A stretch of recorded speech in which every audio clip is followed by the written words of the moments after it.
From Reminder Media, this is Stay Paid, a sales and marketing podcast on a mission to help you close more deals and retain more business. Hosted by the VP of Marketing, Josh Stake, and Reminder Media's president, Luke Acree. So get ready to hear the golden nuggets that will allow you to live a life of freedom tomorrow, but only if you take action today. Welcome to another episode of our Stay Paid Silver Dollars. Luke, how are we doing, man? Yeah, how's Reminder Media doing? More importantly, people want to know. Yeah, how's the business doing? People want to know. The number of questions I've gotten. Reminder Media is doing. Now, Reminder Media, for those who don't know, is the company that Josh and I run. That is the producer of Stay Paid. But we're doing insanely well in comparison to, I think, so many companies out there. Have we faced our challenges? Yes. But you know what's so interesting is our sales are skyrocketing. Now, our retention is suffering a little bit because obviously when people face troubled waters, they pause. Cut. People want to pause for a little bit to see what's going to happen with COVID, which is the wrong thing to do with your marketing, but that's a whole nother podcast. But our sales are doing insanely well. And I think it's because all of our salespeople at home, more focused. The standards, we've risen our standards. So a tip for all of you guys, if you haven't used COVID, to force yourself to do higher standards. What does that mean? Okay, instead of doing 3.5 hours of phone time a day, we're going to do 4 hours of phone time a day. Instead of calling 175 dials minimum, we're going to do 200 dials. And we've just seen such and a shout out to our sales team. We have the best sales team. Rally around this kind of like, hey, we're not taking no for an answer. Mm-hmm. And we're going to be successful because guess what? In every market, people need help with their marketing. Yeah. And in every market, no matter what you're in, because I'm not sure exactly what's going on in your industry, in your market right now, it doesn't, and I think real estate's booming out there, right? But in every market, it doesn't matter. Homes will sell. People still need insurance. People still need help with their money. Like, you can't have a mindset of scarcity. Like, oh, what are we going to do? You have to have a mindset of abundance. And our sales team is rallying around that. It's been phenomenal. Yeah, we look at some of the top producers that we've spoken to on the podcast. We have Andy Dane Carter, who has posted a few times now on Instagram about how he's doubling down, tripling down on all of his marketing right now because of the opportunity, that is still out there. Well, my brother's done over 100 deals already this year, and he's not slowed down in COVID. And it's gotten different. He's doing a lot of virtual stuff. He's having to tweak some things, but it's crazy. Well, I'm sure that whenever you put those new numbers out there for the sales team to hit, you got some objections. I definitely got some objections. Not over from my people, but they probably dealt with some objections on the phone. So today's podcast is going to be all about how to overcome any objection. Anyone who has ever worked in sales can tell you that for every amazing sales pitch, there are going to be objections. While some objections are valid and the prospect may be really unable to work with you right now, most of these are just concerns that are convenient excuses to put off your proposition. In fact, when buyers do have more than one objection and you can satisfy them, your success rate is 64% as a salesperson. So today we are going to cover common objections to expect and then go through our 3-step process for overcoming any objection. I didn't know that about the step for objections. I believe it's true, though. I teach our sales team to push through 3 objections. Like, do not give up, push through at least 3 objections, because we just find once you push through the 3rd objection, you've really gotten to the core of it. One thing I'll state as we get into these objections to expect, I think one of the best golden nuggets of this podcast right here is going to be this idea of expect objections. Because so much of overcoming an objection is in your confidence and in your tone of how you approach it. And if you don't expect an objection, if you don't walk in, and I mean expect in a good way, not in a nervous way, not in, oh God, they're going to object, but they're going to object. Just chill. I would object too. If I'm a buyer, I have my objections and concerns too. And then when you expect it, it brings everybody down and at ease. So you just got to go in knowing your listing presentation, I'm going to get objections. That's normal. Mean like if someone gives you an objection, don't be like, oh, what do you mean? It's more like, no worries. I've heard It's more in your confidence. So some people are like, oh, I'm going in for the order. And I hear this with our new sales reps all the time. They'll go in to ask for the credit card, right? They'll go in to ask for the order. And you can hear the nervousness in their voice. Like, what if they say no? Instead, expect them to say no. Right. Expect them, because then you're pleasantly You're asking with such confidence because you already know that the objection's going to come next. And all of a sudden, it's like I teach sales courses all the time. What you believe, you naturally put on your prospect. So if you believe $100 is a lot of money, your prospect will start believing that $100 is a lot of money. It's crazy how it works, but I promise you, it's like whatever you tend to personify and believe, they're going to feel that and they're going to start kind of mirroring that and matching that. And so with objections, if you're going in and you ask for the order and you're nervous asking for the order, you're personifying on them and you're making them believe that there's a reason why I should be nervous right now because this dude's nervous. That's crazy. Right? Yes. It's really, psychology of it's sales awesome. can get super deep, but don't overcomplicate sales because it's really just picking up the phone, dialing, smile and dial. That's So what are some common objections? Obviously, we're dealing with a lot of different industries. We have our own objections, but there's some common themes to objections that you would tend I'll to go get. through ours as an example, but these will translate. So talking to my partner. So that's a common. I need to talk to my partner before I make a decision. So we hear that all the time, especially in business. You'll hear an objection like, I want to think about it, right? So I want to think about it. I'm not sure, that type of idea. Timing's not right. Yeah, maybe timing. There's not the urgency, right? So lack of urgency. There'll be stuff like I want to talk to, like for us, I want to talk to some of your other clients. Or if we mention, hey, I work with Josh in the office. I work with Josh in the office. They go, well, I want to talk to Josh. Gotcha. Before I do it. So those are some of our comments. And then ultimately for us, we have a product. So it's like, well, I want to see the product. So I'll shock you guys here. We sign up most of our clients without them seeing the product. That should teach you something about sales. That people without seeing the physical product. Yeah, without seeing the physical product. Yes. Like they might see it online or something like that. Yeah. But it should teach you that people buy value. They buy value. They're not buying the widget. It's Tony Robbins. You're helping someone achieve a desire in their life or helping them get away from a pain that they're experiencing. If you sell with that mentality, it's a totally different game. You can sell fertilizer, pens, anything, because you're realizing what is this value that's represented, or what am I solving? What's the pain I'm helping them get away from? Yeah, people don't buy products, they buy solutions, right? They buy solutions to their problems. So let's walk through the 3 steps, because we've taught this before on videos that we have out there. We've got videos on This is what we teach our YouTube sales channel. callers. This is what we teach our sales callers, of this idea of when you get the objection, the 3 things that you want to do, and you'll go into more detail on them, but you want to acknowledge the objection. You want to isolate the objection, and then you want to overcome the objection. I'm a huge proponent in sales training of frameworks. So you'll find some people out there that are more along the lines of like, here's what you should say. They're script-based. Here's a one-liner.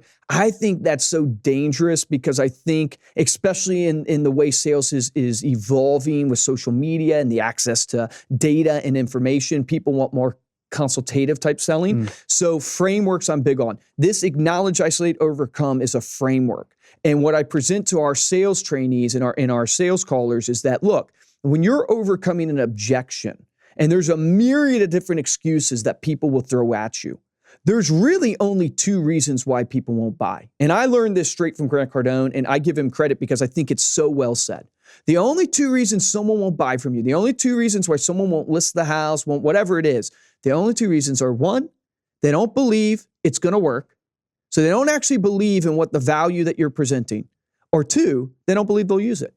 And no one wants to buy something they're not going to use. Those are the only 2 reasons really someone won't buy from you.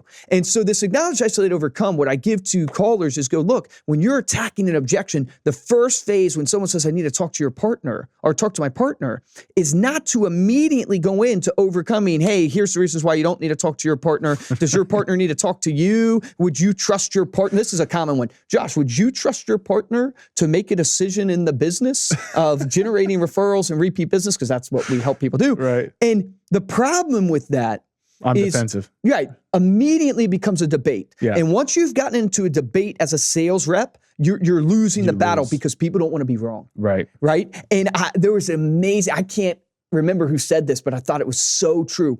Once a prospect speaks something into existence, all of a sudden you're dealing with something there that, what are they going to say now? No, I lied. I don't really have to talk to my partner.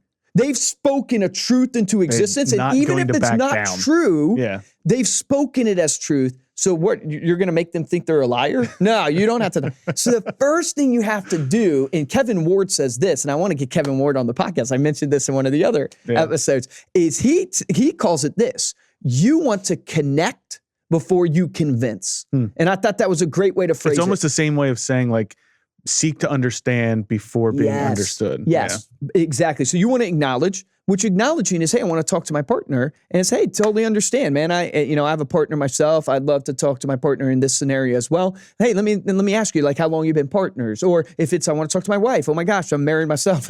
You're sleeping on the couch. You make a little joke about it. You build camaraderie. You make them feel heard, and you seek to understand. Well, why? Let me then acknowledge and understand this a little bit more. Right. Then you go into the isolation phase. This is where 9 times out of 10, every new rep just falls flat on their face. And the reason why I say isolation phase is so huge is because people have a myriad of excuses they can pull from very easily and quickly. They're used to it. You walk into a retail store, the person says, can I help you with something? I'm just looking. It's no, I'm just looking. We're programmed as human beings to do this. So you must isolate, because if you don't isolate, you'll overcome this objection. They'll give you another one. You'll overcome that, and I'm knocking stuff over here on set. You'll overcome that. I talk with my hands too much. You'll overcome that objection, and you'll lose the deal by fatigue of the sales process. And people don't understand this about sales calls or presentations. You have a set amount of time, or you've lost the deal by fatigue. Yeah. We've experienced this. All of you have probably experienced a conference when someone's trying to sell you and they talk too long and you lost the deal. Yeah. So you must isolate. So what does isolating look like? Oh man, totally understand you want to talk to your wife. I have a wife myself. I don't want you sleeping on the couch. Hey, let me ask you how long you've been married. Are you guys partners in the business? I acknowledge this. Let me ask you this, Josh. Is it just talking to your wife? Because I totally get that. It makes a lot of sense to me. Like, I guess, make a joke a little bit. If you didn't have a wife, would you give me a chance on this? Like, would you move forward with this if it wasn't just talking to your wife? Right. All I'm doing is, if you vision it as a funnel, I'm kind of boxing him in on what he said or her, what they've said. And I'm boxing them in and basically getting them to tell me, yes, if it wasn't for X, I will do this. What will happen here in your sales process is it will not be the only thing most of the time. They will then dump on you. Why? Because there's only 2 reasons people don't buy. It's not talking to your partner. It's because they don't believe it will work, or they don't believe they will use it, right? Because if I have $1,000 and I have it right in front of you, do you need to go talk to your partner, or are you going to take the $1,000 out of my hands? You're going to take the $1,000 because you see value. I don't need to talk to my partner, right? So what happens if they throw out multiple? So they throw out multiple objections, right? Yeah. You got to get to the core. This is why I started with there's only 2 reasons. So now when they throw out multiple objections, now you can actually get to the heart of the issue, which is, it's not really the partner. It's not really wanting to think about it. It's not really the marketing budget. Hey, let's go back to the value you see in this. Well, let me ask you this, Josh, because, hey, man, I totally get you want to talk to your partner and think about it. I want to respect that, give you plenty of time. Do you believe in this? Like, do you believe like this would work? Like, could you see yourself actually using something like this? Does this fulfill the pain points that we talked about on the call? And you go back to the value to see, hey, is there even a chance here? Because and does that let you know right away? I literally tell people this, because what I have found in years of doing this, Josh, is really only 2 reasons people won't buy from me.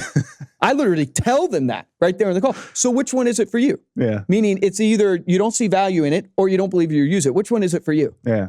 Right? I give them an A and B. So you continuously isolate till you get down to the core, or you figure out this is not a real What buyer. if they say, I don't believe I'll use it? What's the... Well, let me ask you why, Josh. Why do you believe you wouldn't use it? And most of the time, you want to follow the 2-option route, right? Hey, why do you believe you won't use it? Is it too complicated? Or do you actually not like, for us, do you not like actually the content in it? Gotcha. Right? Because I want to keep the conversation going. Hey, I normally find with people that don't like the content in it, and I've had this happen to me a ton of different times, I ask them, this is why we offer the trial. Because the truth is, I could tell you till I'm blue in the face that we have an 84% retention rate of people who try us after the trial. 58% referral we have rate. 4.7 stars out of 5 on Facebook. But that's just me as a salesman telling you. Yep. That's ultimately why we offer the trial. Let's try this, because actually the truth is, it's not super important that you like the content. It's super important that your clients respond to the content, because that's what we're trying to achieve in our business. And let's try this. And then I lock them down on a trial. But the whole key to the isolation phase is figuring out, do I have it's almost like a tie down. Do I have someone that's actually willing to buy on this call? And then you move into the overcome. And the key about the overcome phase is you want to logically overcome what they presented to you and then assume the close. So if you presented me, I want to talk to my partner. For me and my business, absolutely, totally understand you want to partner. let's do this. Yeah. After I figure out that's the only reason, let's do this. Let me get you set up, but don't panic. We're not mailing tomorrow. I actually want to give you our software. I want you to be able to walk through this with your partner, because I believe not only when you give them the information that I've shared with you, but when you guys walk through this, you will love this. Mm-hmm. But I make you this promise, man, because I'm not in this business to sign you up for one time. I need a long-term relationship with you.